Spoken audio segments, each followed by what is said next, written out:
sans trop tarder, je céderai d'abord la parole à Omar Aktouf.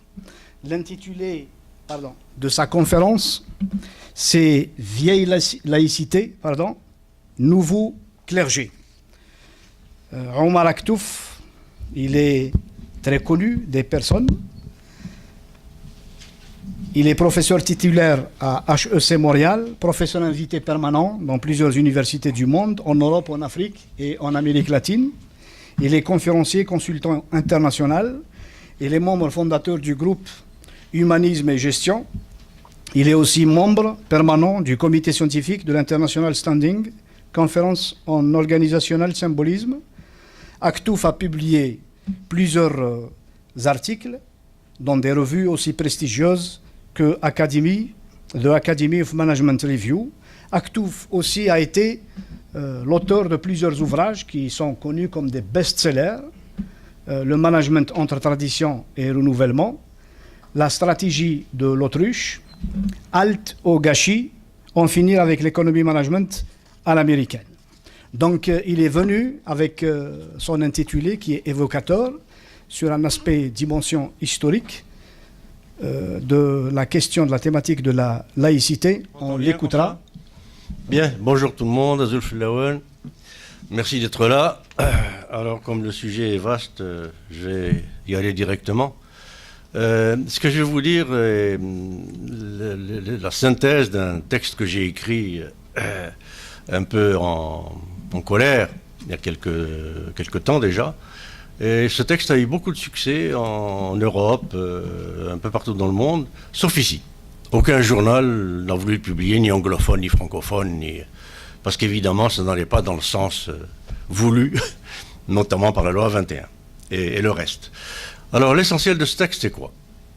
C'est on a inventé tous ces problèmes d'identité, de communauté, d'identitaire, de l'autre qui menace mon identité, qui menace ce que je suis, etc., à travers le monde, comme par hasard, à partir des années 80-90, quand l'économie mondiale a commencé à tomber en récession.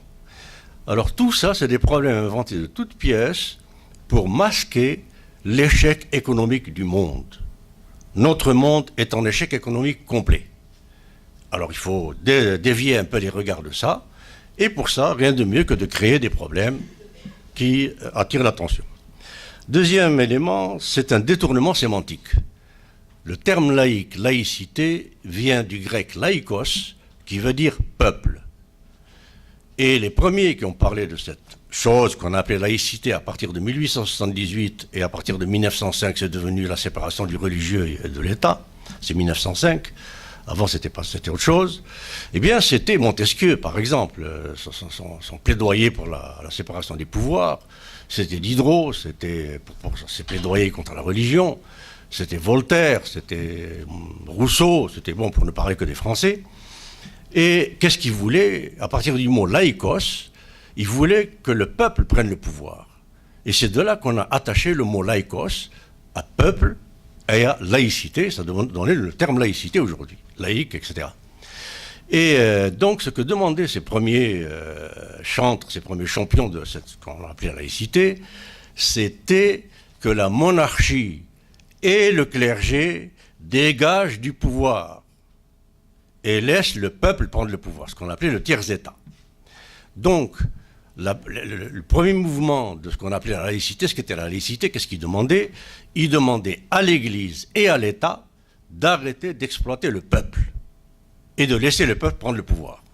Ce qui a abouti à 1789.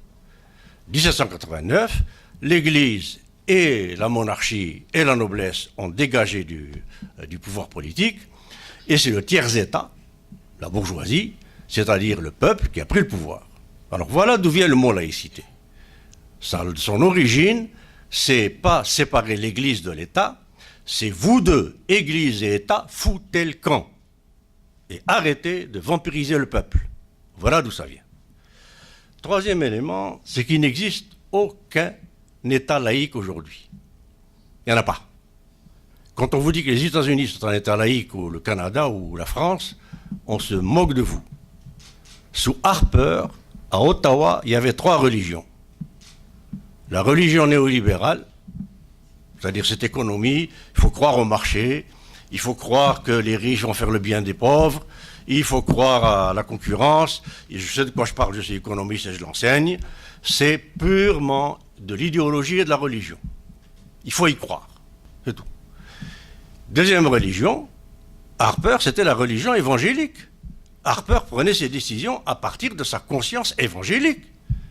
Sous les Bush, aux États-Unis, la même chose. Et ça continue. En France, il y a l'État et il y a la religion néolibérale. Alors, il est où cet État laïque? Et pourquoi la laïcité se résume à une question de façon dont des personnes s'habillent ou ne s'habillent pas? Qu'est-ce que c'est que ces histoires-là? Alors, vous pouvez me dire, je n'aime pas le voile.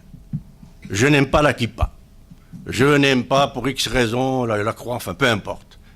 Mais ne venez pas me dire que c'est pour des raisons de laïcité, parce que ça n'a rien à voir. Le voile, la kippa, la croix, et la laïcité dans son origine étymologique, historique et sémantique, ça n'a rien à voir. On les a mêlés pour créer des problèmes et diviser pour régner. Alors je vous ajoute quelques chiffres comme ça pour situer la problématique. Est-ce que le voile, bon, parce qu'il ne faut pas se le cacher, c'est le voile musulman qui est en question. C'est le hijab, c'est tout. S'il n'y avait pas eu de hijab, on ne serait même pas là, on ne discuterait pas. Alors, combien il y a de hijab dans l'éducation nationale au Québec? Sur 60 000 employés, il y en a 250. Combien il y a de hijab dans les centres de la petite enfance? Sur 19 000 employés, il y en a peut-être 30 ou 40. Dans la police, 0. Dans la justice, 0. Dans l'armée, 0. Alors il est où le problème? Mais quand je pose cette question à mes étudiants, par exemple, je fais des sondages avec mes étudiants, je leur dis quel est le pourcentage, d'après vous, de musulmans au Québec et au Canada? Systématiquement, ils me répondent entre 15 et 30%. Tellement ils ont l'impression que les musulmans sont partout. Alors évidemment, ces musulmans, ce sont ceux qui portent la hijab, le voile, et puis le khamis, c'est les arabo-musulmans. Le vrai chiffre, Canada, Québec, c'est 3%. Et dans ce 3%, il y a les Yougoslaves, il y a les Croates, il y a les Pakistanais, il y a les Ghanéens, il y a les Ivoiriens, il y a les Sénégalais, il y a les Chinois, il y a les Malais, il y a les Indonésiens, il y a les arabo-musulmans dont on parle, là, qui portent le voile, les machins, etc., qu'on vous montre partout comme s'ils étaient dans votre chambre à coucher, dans votre placard, partout. C'est 1,5 de 1%. Alors il est où le problème? Merci.